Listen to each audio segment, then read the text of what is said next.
The story of the first white person to ever live in what is now known as Townsville is a very interesting one.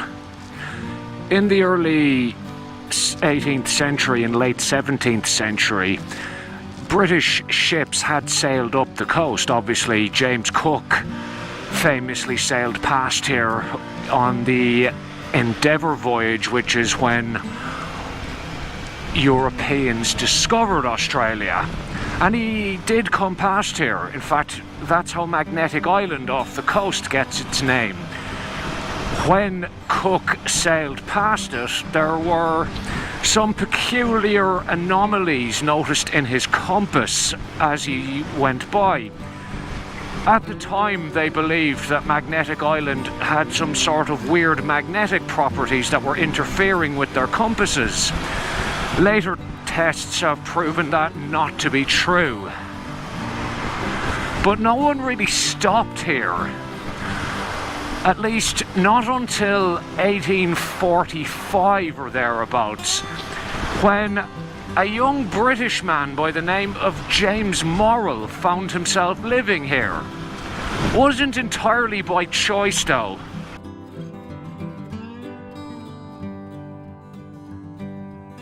I've not been able to find out a great deal about James Morrell's early life. All I could find out is that he was born near Malden in Essex in England, and by the 1840s he had made his way out to Sydney. The circumstances surrounding his arrival in Australia are not known, but as far as I can gather, he doesn't appear to have been a convict, so he came out here of his own volition.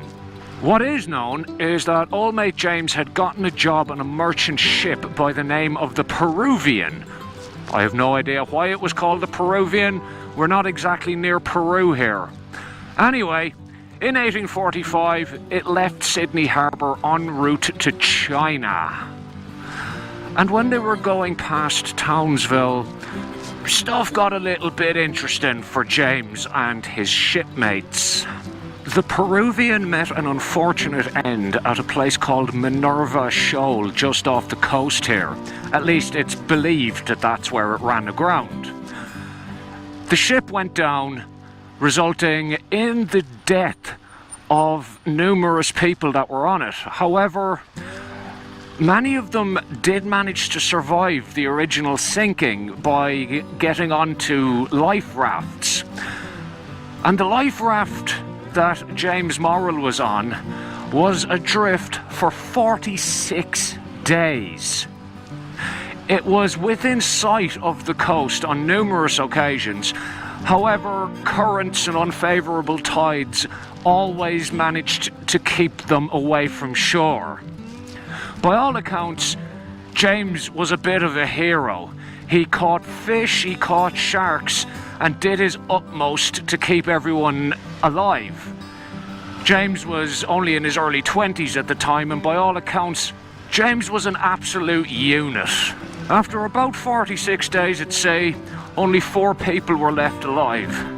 The captain of the Peruvian, his wife, some other dude, and our erstwhile plucky hero, Mr. James Morrell. And they eventually washed ashore at a place called Cape Cleveland. At least it's called Cape Cleveland now.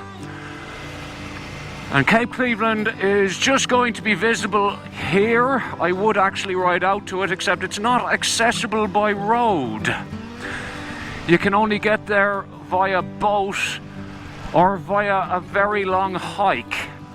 I don't have a boat, and I'm not really in the mood for walking. So I'm afraid this view from behind... Oh, I nearly washed out there. We'll ignore that.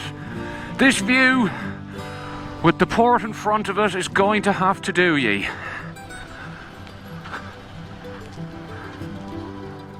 You can see Cape Cleveland sticking up just there behind the docks.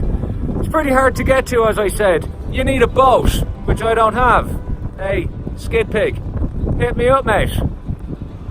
Probably wouldn't have been the nicest place in the world to find yourself in 1845. You know, this completely unexplored to white people land. You don't know anything about the place. You don't know what sort of dangerous wildlife is lurking there. Lots, actually. A hell of a lot. You don't know where to get food. You don't know what you can eat. Nothing. And it turned out to be quite a challenging time for the 4 survivors. The captain and his wife, they went off, and I don't know what happened to them. I wasn't able to find out where they ended up. The 4th dude that was in the party that landed in Cape Cleveland, he got onto a boat which had been dug out by the local Aboriginal people, who have quite a seafaring tradition, and I believe one of the Aboriginal tribes around here are known for making canoes. Anyway, excuse me, my glasses are falling off. He got in one of these boats and headed south and was never heard of again, funnily enough. But James Morrell, he did things a bit differently, and James Morrell survived. And James Morrell survived in a manner that would have been deemed fairly unlikely, given the, shall we say, political climate of the time.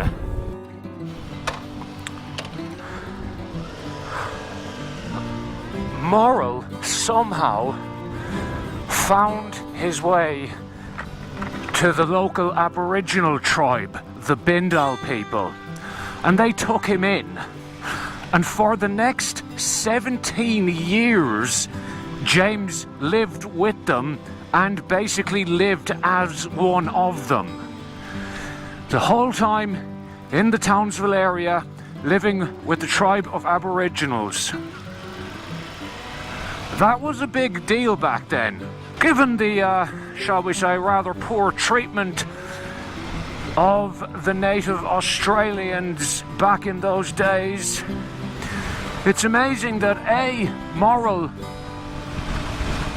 lived with them, and B, they had Morrell live with them.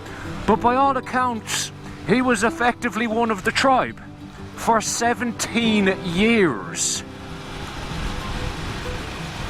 Pretty intense stuff. At the end of that 17 years, Morrell was a part of a kangaroo hunting party that was down near Bowen. And while they were down there hunting, they came across some white settlers. And Morrell went up to them, and apparently the words he said were, "Don't shoot, mates, I'm a British object." And I could imagine Morrell wouldn't have looked exactly like your average British subject at that time after 17 years of living a completely different life with the Bindal people. But eventually they realised that he was in fact a white fella, and they took him down to Brisbane. And that is kind of where the amazing story ends. Except there was one rather nice postscript in all this, where Morrell was basically employed as basically an envoy between the British settlers, inverted commas, and the Aboriginal people in the Townsville area. He was basically a go-between, and he advocated for peaceful means and peaceful interaction. And obviously his services as a translator even would have been quite highly sought after. Unfortunately, he didn't last too much longer. He was dead within a couple of years of being found by the white settlers near Bowen. Although Morrell lived in the area for nigh on 17 years, his pretty amazing story isn't what gave Townsville its start.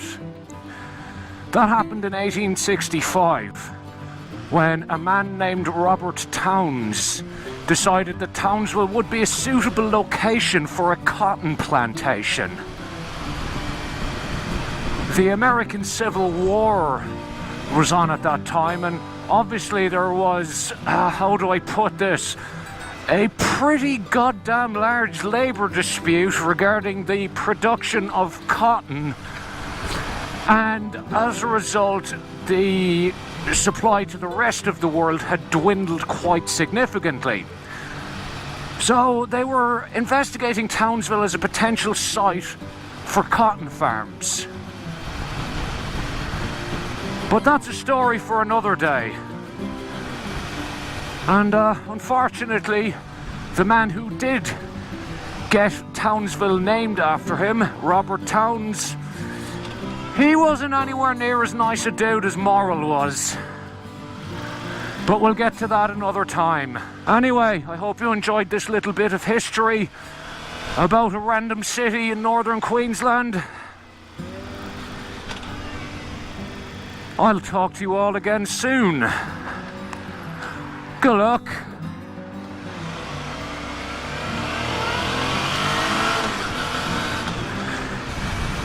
If you did enjoy the video, if you do feel like hitting the old like button or subscribing, I would appreciate it. You don't have to do. You're your own person. You don't have to do what I tell you. See ya.